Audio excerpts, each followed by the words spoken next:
اعوذ باللہ من الشیطان الرجیم بسم اللہ الرحمن الرحیم الحمدللہ رب العالمین صلی اللہ علیہ سیدنا محمد وعلی بیتہ الطیبین الطاہرین ولعنۃ الدائمۃ علی اعدائہم اجمعین اما بعد۔ حاضرین اکرام، جیسا کہ کل کے درس میں ہم نے آپ حضرات کی خدمت میں مختصر طور پر مکہ مکرمہ کی تاریخ کا آغاز کیا تھا کہ دراصل مکہ مکرمہ ہی وہ بابرکت اور باشرف مقام ہے کہ جہاں آپ صلی اللہ علیہ وآلہ وسلم کی ولادت ہوئی۔ دراصل یہ سرزمین پاک اور پاکیزہ، طیب و طاہر، یوں کہا جائے کہ باشرف اور با منزلت سرزمین ہے۔ خداوند عالم نے اس سرزمین کو شرف بخشا کہ یہاں خانہ خدا بھی ہے، اور اس زمین کو خداوند عالم نے شرف بخشا کہ یہاں ہمارے اور آپ کے نبی حضرت محمد مصطفیٰ صلی اللہ علیہ وآلہ وسلم کی جائے ولادت بھی اسی سرزمین کو خداوند عالم نے قرار دیا۔ جیسا کہ مکہ مکرمہ کا محل وقوع ہم نے آپ حضرات کی خدمت میں عرض کیا، اور مورخین نے تفصیلاً اس کا عرض البلد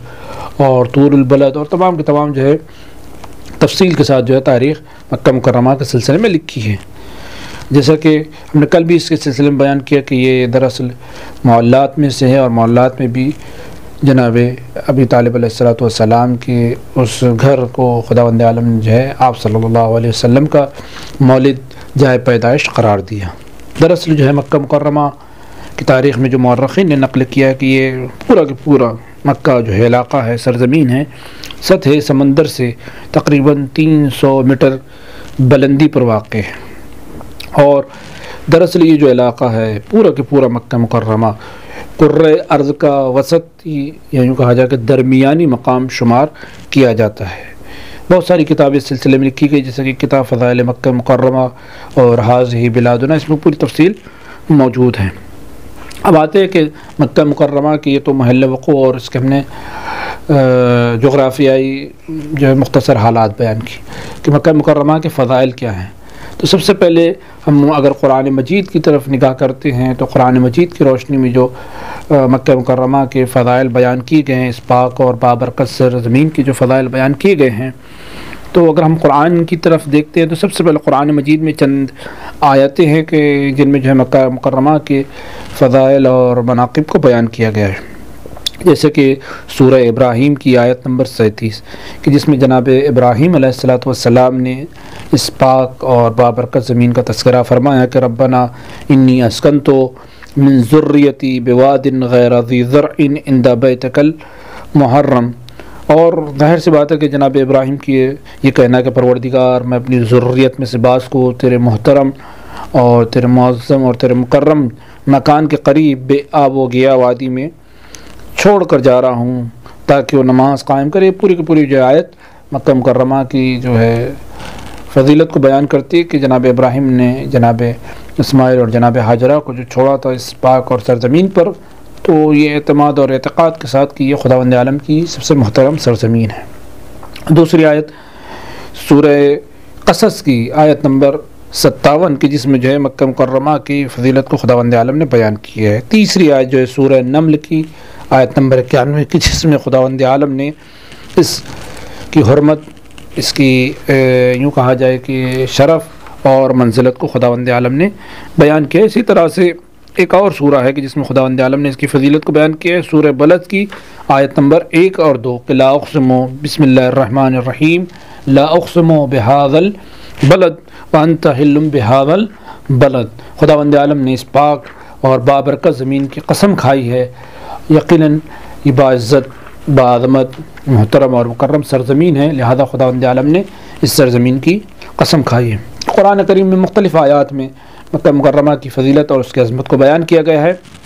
ہم احادیث معصومین علیہ السلام کے ذریعے بھی اس پاک اور باعظمت سرزمین کی فضائل اور مناقب کو انشاءاللہ آپ حضرات کی خدمت میں بیان کریں گے۔ سب سے پہلی حدیث کہ جو پیغمبر اکرم حضرت محمد مصطفیٰ صلی اللہ علیہ وآلہ وسلم سے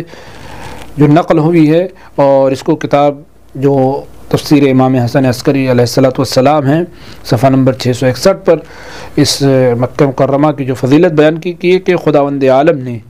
پیغمبر اکرم صلی اللہ علیہ وآلہ وسلم آپ فرماتے ہیں کہ خداوند عالم نے جن جن چیزوں کو خلق فرمایا ہے ان میں سے کچھ کو منتخب قرار دیا۔ ایک طویل حدیث ہے پیغمبر اکرم سے کہ خداوند عالم نے اپنی مخلوقات میں چند چیزوں کو جو ہے منتخب قرار دیا ہے، جو ہم نے کہا کہ مصطفیٰ یا مرتضیٰ بنایا ہے، اور سرزمینوں میں یعنی زمینوں میں خداوند عالم نے جتنی بھی زمینیں خلق کی ہیں ان زمینوں میں سب سے برگزیدہ جو خداوند عالم کی سرزمین ہے مکہ، مدینہ اور بیت المقدس ہے۔ تو خداوند عالم نے جن زمینوں میں سب سے زیادہ فضیلت دی زمین میں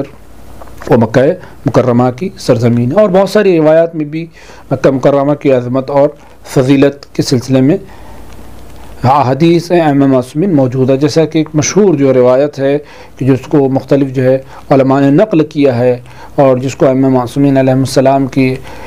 بارگاہ سے جو ہے علماء اس کو نقل کرتے ہیں کہ خداوند عالم نے جب ولایت اہل بیت علیہ السلام کو پیش کیا تو خود پیغمبر اکرم سے، مولا امیر المومنین سے بھی اور دیگر ائمہ معصومین سے بھی یہ بات نقل کی گئی ہے کہ خداوند عالم نے جب اہل بیت کی ولایت کو، مولا امیر المومنین علیہ السلام کی ولایت کو تمام کائنات پر پیش کیا، حتیٰ کہ انسانوں پر، جنات پر، انبیاء پر اور دیگر جو ہے چیزوں پر جب ولایت کو پیش کیا تو یقیناً جن جن چیزوں نے اقرار کیا خداوند عالم نے فضیلت بخشی، ان کو عزت بخشی۔ تفصیل جو ہے پوری اس سلسلے میں موجود ہے، ہمیں اس تفصیل کی طرف نہیں جانا ہے، لیکن صرف اشارہ کرنا ہے کہ جب خداوند عالم نے ولایت اہل بیت کو جب سرزمینوں پہ پیش کیا تو سب سے پہلے جس سرزمین نے ولایت مولا امیر المومنین علیہ السلام کو قبول کیا وہ مکے کی پاک سرزمین ہے، لہذا خداوند عالم نے اس سرزمین کو حرم خدا سے، خانہ کعبہ سے جو ہے عزت بخشی، اس لیے کہ سب سے پہلے جو اس نے پہل کیا ولایت میں وہ مکے کی سرزمین ہے، اس کے بعد مدینے کی ہے، لہذا خداوند عالم نے اس کو حرم نبی قرار دیا۔ اس کے بعد تیسری سرزمین جو کہ روایت میں موجود ہے، احادیث میں موجود ہے کہ وہ کوفے کی سرزمین تھی کہ جس نے جو ہے اہل بیت کی ولایت کا اقرار کیا، لہذا خداوند عالم نے اس کو حرم امیر المومنین علیہ السلام قرار دیا۔ تو لہذا یہ مکے کا شرف یہ ہے کہ خداوند عالم نے اس کو حرم کے ذریعے سے، خانہ کعبہ کے ذریعے سے زینت بخشی، اور چونکہ اس نے ولایت اہل بیت اور ولایت مولا امیر المومنین علیہ السلام کو قبول کرنے میں پہل کی تھی، لہذا یہ شرف خداوند عالم نے اس کو عطا کیا۔ اور بھی دیگر جو ہے فضیلت اس سلسلے میں تاریخ کی کتابوں میں، احادیث اور روایات کی کتابوں میں موجود ہیں۔ ایک دوسری حدیث جو پیغمبر اکرم صلی اللہ علیہ وآلہ وسلم سے مکے کے لیے موجود ہے کہ آپ، اور اچھا اس روایت کو جو ہے اہل سنت علماء نے اپنی اپنی کتابوں میں نقل کیا، جیسے کہ مشہور کتاب جو ہے کنز العمال، آپ نے کتاب کا نام سنا ہوگا، اس میں ایک روایت پیغمبر اکرم صلی اللہ علیہ وآلہ وسلم سے موجود ہے کہ آپ نے مکہ مکرمہ کو مخاطب ہو کر فرمایا، کیا فرماتے ہیں کہ آپ نے فرمایا کہ میں جانتا ہوں کہ تو اللہ کا حرم اور امن کی جگہ ہے، اور اس کا سب سے پسندیدہ مقام، اس دنیا میں سب سے اگر کوئی پسندیدہ مقام ہے تو وہ تو ہے،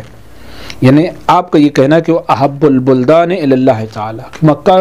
خداوند عالم کا سب سے محبوب مکان اور سب سے محبوب مقام ہے، اور پرامن اور یوں کہا جائے کہ سکون کی سرزمین ہے۔ اس روایت کو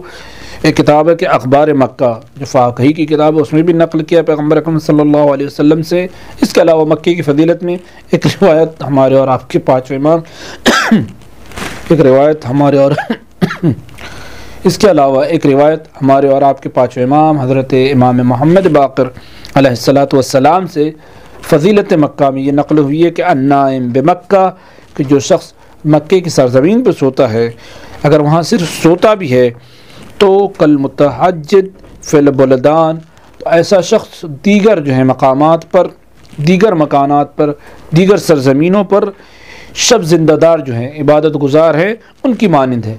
گویا دوسری سرزمینوں پہ اگر کوئی شب زندہ دار ہے، عبادت گزار ہے، اور مکے میں صرف سو رہا ہے تو دونوں کی فضیلت ایک جیسی ہے۔ تیسری ایک روایت ہے کہ جس کو امام صادق علیہ السلام آپ جو ہے مکے کی فضیلت میں عرض کرتے ہیں، آپ فرماتے ہیں کہ اللہ تعالیٰ کی نزدیک محبوب ترین سرزمین جو ہے مکہ ہے، اور اللہ تعالیٰ کے نزدیک اس خاک سے، یعنی مکے کی خاک سے بہتر کوئی خاک نہیں ہے، نہ ہی اس کے پتھر سے بہتر کوئی پتھر ہے، نہ ہی اس کے درخت سے بہتر کوئی درخت ہے، اور نہ ہی اس کے پہاڑوں سے بہتر کوئی پہاڑ ہے، اور نہ ہی اس کے پانی سے بہتر اللہ کے نزدیک کوئی پانی ہے۔ اس روایت کو بھی مورخین نے اپنی اپنی کتابوں میں نقل کیا کہ جیسے کہ